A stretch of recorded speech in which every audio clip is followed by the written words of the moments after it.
ನಮಸ್ಕಾರ. ಕನ್ನಡ ಒನ್ನಿಗೆ ಸ್ವಾಗತ. ನಾನು ಭಾಗ್ಯನಾರಾಯಣ ಬುಗೋರಪು. ನಮ್ಮ ದೇಶದಲ್ಲಿ ಕೆಲವು ರೇಪ್ಗಳು ನಡೆದಾಗ, ಅತ್ಯಾಚಾರ ನಡೆದಾಗ ದೊಡ್ಡ ಸುದ್ದಿ ಆಗುತ್ತೆ, ಇಡೀ ದೇಶದಲ್ಲಿ ಚರ್ಚೆ ಆಗುತ್ತೆ, ಜನ ಕ್ಯಾಂಡಲ್ ಹಿಡ್ಕೊಂಡು ಓಡಾಡ್ತಾರೆ, ಪ್ರತಿಭಟನೆಗಳಾಗುತ್ತೆ, ಸರ್ಕಾರ ಪೊಲೀಸರ ನಡುವೆ ಏನೇನೋ ಆಗುತ್ತೆ. ಅಂತಹ ಪ್ರಕರಣಗಳು ನಿರ್ಭಯ ಪ್ರಕರಣ ಇರ್ಬೋದು, ಮೊನ್ನೆ ಆದಂತಹ ಕೋಲ್ಕತ್ತಾದ ಆರ್ಜಿಕರ್ ಆಸ್ಪತ್ರೆ ಪ್ರಕರಣ ಆಗಿರ್ಬೋದು.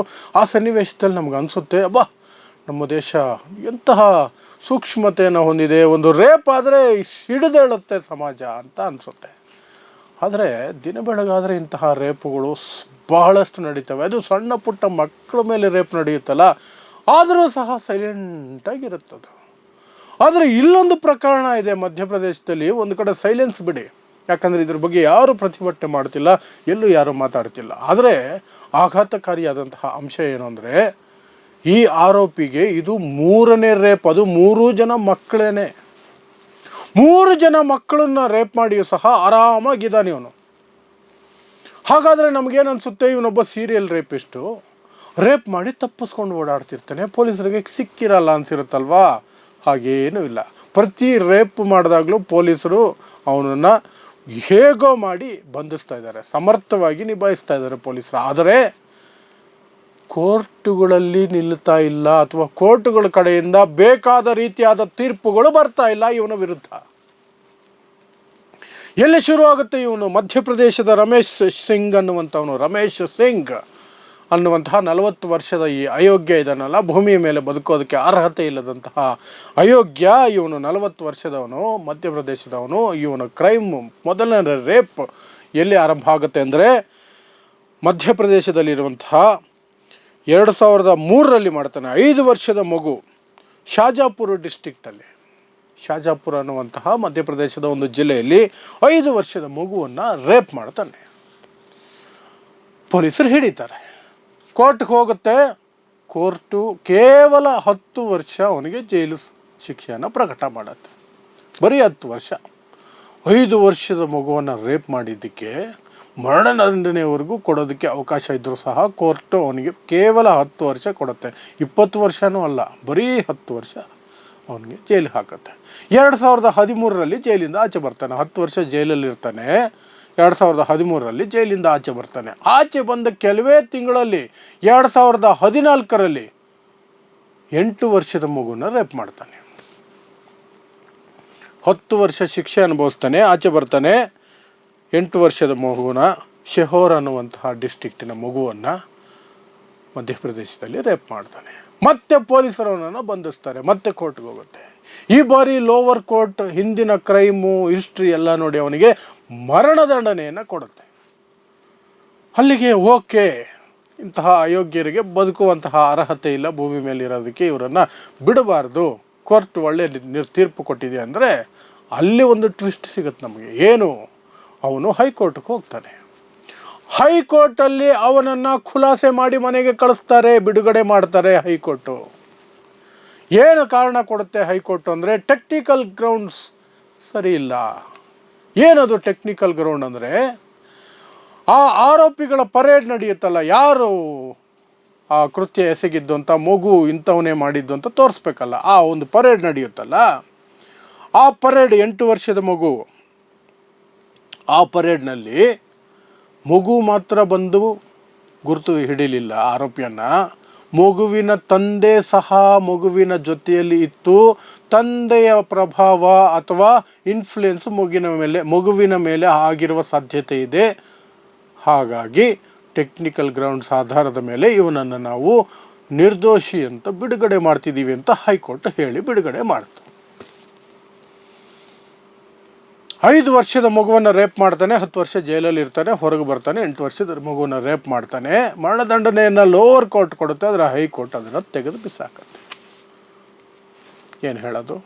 ಏನು ಹೇಳೋಕ್ಕಾಗಲ್ಲ. ಸರಿ, ಅಲ್ಲಿಗಾದರೂ ಹಾಳಾಗೋಗ್ಲಿ ಅಂತ ಬಿಡೋಣ ಅಂದ್ಕೊಂಡ್ರೆ, ಈಗ 15 ದಿನಗಳ ಹಿಂದೆ ಮತ್ತೊಂದು ರೇಪ್ ಮಾಡಿದ್ದಾನೆ.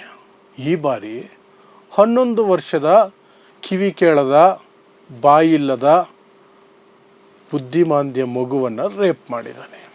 11 ವರ್ಷ ಮಗುಗೆ, ಕಿವಿ ಕೇಳಿಸಲ್ಲ, ಮಾತಿಲ್ಲ, ಕಿವಿ ಇಲ್ಲ, ಬುದ್ಧಿಮಾಂದ್ಯ ಮಗು, ಅದನ್ನು ರೇಪ್ ಮಾಡಿದ್ದಾನೆ. ಮತ್ತೆ ಬಂಧಿಸಿದ್ದಾರೆ. ಈ ಬಾರಿ ಏನಾಗುತ್ತೋ ಗೊತ್ತಿಲ್ಲ.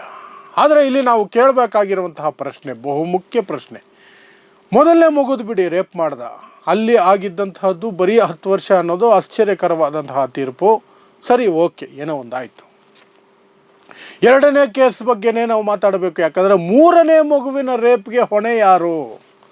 ಎರಡನೇ ಕೇಸ್ನಲ್ಲಿ ಲೋವರ್ ಕೋರ್ಟ್ ಅವನಿಗೆ ಮರಣದಂಡನೆ ಕೊಟ್ಟ ನಂತರ ಬಿಡುಗಡೆ ಮಾಡಿ ಕಳಿಸಿದ್ದು ಹೈಕೋರ್ಟು.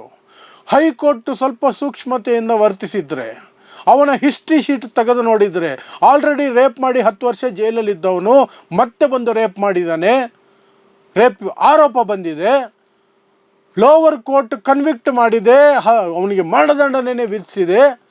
ಹಾಗಿದ್ದಾಗ ನಾನು ಹೇಗೆ ಈ ಟೆಕ್ನಿಕಲ್ ಗ್ರೌಂಡು ಅದು ಇದನ್ನು ನೋಡಬೇಕಾಗತ್ತೆ ಅನ್ನೋದನ್ನು ಸೂಕ್ಷ್ಮವಾಗಿ ಗಮನಿಸಬೇಕಾಗಿತ್ತು.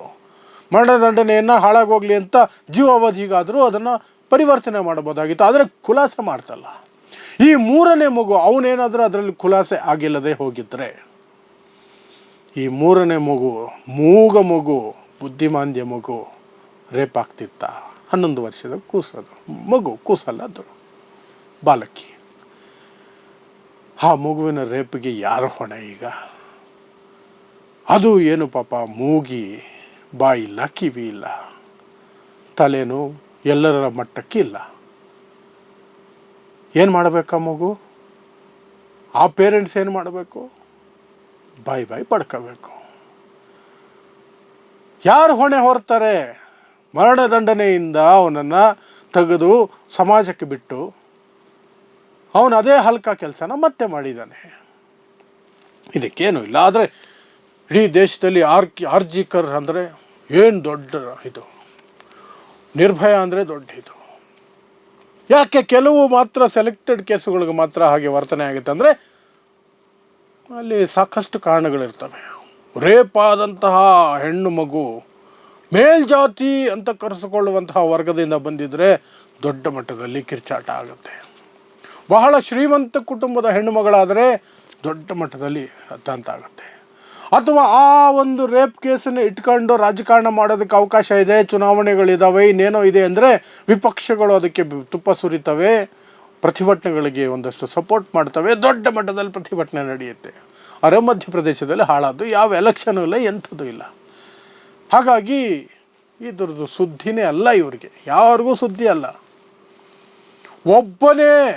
ಒಬ್ಬನೇ ಕಾಮುಕ ನಿರಂತರವಾಗಿ ಮೂರನೇ ಮಗುವನ್ನು ರೇಪ್ ಮಾಡ್ತಾನೆ. ಅದು ಅವನೇನು ತಪ್ಪಿಸ್ಕೊಂಡು ಓಡಾಡ್ತಿಲ್ಲ, ಪೊಲೀಸರಿಗೆ ಸಿಗ್ತಾನೆ ಇದ್ದಾನೆ. ಆದರೂ ಅವನನ್ನು ಏನು ಮಾಡೋಕ್ಕಾಗ್ತಿಲ್ಲ. ಇದು ಈ ಸಮಾಜದ ದೌರ್ಭಾಗ್ಯ. ಆದರೆ ಪೊಲೀಸರನ್ನ ಮಾತ್ರ ನಾನು ಪ್ರಶಂಸೆ ಮಾಡಬೇಕು. ಯಾಕಂದರೆ ಈ ಪ್ರತಿ ಸಲ ಇವನು ಕ್ರೈಮ್ ಮಾಡಿದಾಗಲೂ, ಪ್ರತಿ ಸಲ ರೇಪ್ ಮಾಡಿದಾಗಲೂ ಹುಡುಕಿ ಎತ್ಕೊಂಡು ಬರ್ತಿದ್ದಾರೆ ಅವನ್ನ. ಈ ಬಾರಿನೂ ಸಹ ರೇಪ್ ಮಾಡಿ ಸೀದಾ ಪ್ರಯಾಗ್ರಾಜ್ಗೆ ಹೋಗಿದ್ದಂತೆ, ಅಲ್ಲಿಂದ ರಾಜಸ್ಥಾನಕ್ಕೆ ಹೋಗ್ತಿದ್ದಂತೆ ತಪ್ಪಿಸ್ಕೊಂಡು. ಸುಮಾರು 6,000 CCTV ಕ್ಯಾಮ್ರಾಗಳನ್ನು ಫಾಲೋ ಮಾಡಿ ಅವನನ್ನು ಹಿಡಿದಿದ್ದಾರೆ ಪೊಲೀಸರು. ಆದರೆ ಕೋರ್ಟಲ್ಲಿ ಏನಾಗುತ್ತೆ ಅನ್ನೋದೇ ಭಯ ಈಗ. ಯಾಕಂದರೆ ಒಂದು ಬಾರಿ ಅನುಭವಿಸಿದ್ದೀವಲ್ಲ, ಮರಣದಂಡನೆಗೆ ಹೋಗಿದ್ದವನು ದಿಢೀರಂತ ಬಿಡುಗಡೆಯಾಗಿ ಬಂದ ಮತ್ತೆ ರೇಪ್ ಮಾಡ್ದ. ಇದಂತಹ ಸ್ಥಿತಿ, ಇದಂತಹ ವ್ಯವಸ್ಥೆ ಅನ್ನೋದೇ ನಮಗೆಲ್ರಿಗೂ ಕೂಡ ತುಂಬ ಹಿಂಸೆ ಆಗುವಂಥದ್ದು ಇಂತಹ ಸುದ್ದಿಗಳನ್ನು ನೋಡಿದಾಗ. ಅದರ ಜೊತೆಗೆ ಹೆಚ್ಚಿಗೆ ಹಿಂಸೆ ಆಗೋದು ಅಂದರೆ ಯಾರು ಯಾಕೆ ಧ್ವನಿ ಎತ್ತೋದಿಲ್ಲ. ಯಾವುದೋ ಬಡವ್ರ ಮಕ್ಕಳು ಏನೋ ಆಗಿರೋದೇ ಅವ್ರ ತಪ್ಪ. ಮಾಧ್ಯಮಗಳು ಅಂದ್ಬಿಡ್ತವೆ ಕೆಲವು ಪ್ರಕರಣಗಳಲ್ಲಿ. ಇಂತಹ ಪ್ರಕರಣದಲ್ಲಿ ಒಂದು ಪ್ರಶ್ನೆ ಇಲ್ಲ, ಒಂದು ಸುದ್ದಿನೂ ಇಲ್ಲ. ನೆಟ್ಟಿಗೆ ಎಲ್ಲೋ ಲಾಸ್ಟ್ ಪೇಜ್ 1 ಲೈನ್ ಹಾಕಿ ಬಿಟ್ಟಿದ್ದಾರೆ. ಇಷ್ಟು ದೊಡ್ಡ ಪ್ರಕರಣವನ್ನು 1 ಲೈನ್ ಸುದ್ದಿ ಮಾಡಿ ಬಿಟ್ಟಿದ್ದಾರೆ ಮಾಧ್ಯಮಗಳಲ್ಲಿ, TV ಮಾಧ್ಯಮಗಳಲ್ಲಿ ಎಲ್ಲೂ ಇಲ್ಲ. ಇದು ಪೇಪರ್ಗಳಲ್ಲಿ ಮಾತ್ರ ಒಂದಷ್ಟು ಬಂದಿದೆ. ಆಮೇಲೆ ಕೆದಕಿ ತೆಗೆದ್ರೆ ಅವನು ಹಿಸ್ಟ್ರಿ ತೆಗೆದ್ರೆ ಇಷ್ಟುದ್ದ ಹಿಸ್ಟ್ರಿ ಬಂದಿದೆ. 1 ಲೈನ್ ಸುದ್ದಿಯಿಂದ ತೆಗೆದಿದ್ದು ನಾನು ಹಿಸ್ಟ್ರಿನ. ಇವನು ಯಾರು, ಏನು ಇವೊಂದು ಬದುಕು ಬಾಳು ಅಂತ, ಬಂಡು ಬಾಳು, ನಾಯಿ ಬಾಳು. ಆಮೇಲೆ ಗೊತ್ತಾಗಿತ್ತು ಅಷ್ಟೆ.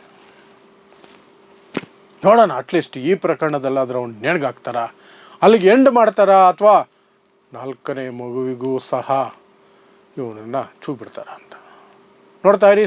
ಸಮಾಜಕ್ಕಾಗಿ ಕನ್ನಡ 1 ನ್ಯೂಸ್. ನಮಸ್ಕಾರ.